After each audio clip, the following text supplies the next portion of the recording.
நாங்க மட்டும் இல்ல, யார கேட்டாலும் பாண்டியில இருந்து வரோம், சிதம்பரத்துல இருந்து வரோங்கிறாங்க. எல்லாம் எதுக்கு? இங்க நல்ல டேஸ்ட் இருக்கு, அப்புறம் நல்ல குவான்டிட்டியாவும் குடுக்குறாங்க, நிறைய வெரைட்டிஸும் இருக்கு. எங்க தாத்தா காலத்துலன்னு இந்த கடை இருக்கிறதுனால அடுத்த ஜென்ரேஷன் எங்க அப்பா, அதுக்கப்புறம் நானு பாரம்பரியமா நடத்தி வந்துட்டு இருக்கோம். சிறந்த முறையில தராங்க, நாங்க பாரம்பரியமா சாப்பிட்டுட்டு இருக்கோம். பொதுமக்கள் மத்தியில நல்ல ஒரு வரவேற்பு, வெளியூர்ல இருந்து எல்லாம் வந்து சாப்பிடுவாங்க. கஸ்டமர் நல்லா கவனிக்கிறதுலும் சரி, பொருள் டேஸ்டும் சரி, நல்ல ஒரு கட்டமைப்பு இருக்கு. நானே யூடியூப் சேனல் பார்த்து தான் அந்த கடைக்கு வந்தேன். காலையில பிரேக்ஃபாஸ்ட் இங்க வந்து முடிச்சுக்கலாம். இவ்வளவு காலையிலே எத்தனை ஐட்டம் கிடைக்குதுன்னா அதான் ஸ்பெஷல். காலையில 6:30 மணிக்கெல்லாம் கடை ஸ்டார்ட் பண்ணிடுவோங்க.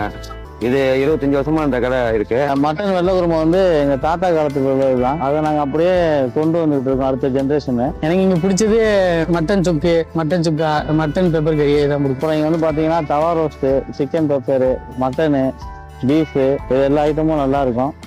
நீங்க கஸ்டமர்கிட்டயே கேட்கலாம், கேட்டு நீங்க தெரிஞ்சுக்கலாம். நம்ம கடையில சிக்கன் பெப்பர் ஸ்பெஷலுங்க. அதே மாதிரி மட்டன் பிரியாணி, சிக்கன் பிரியாணி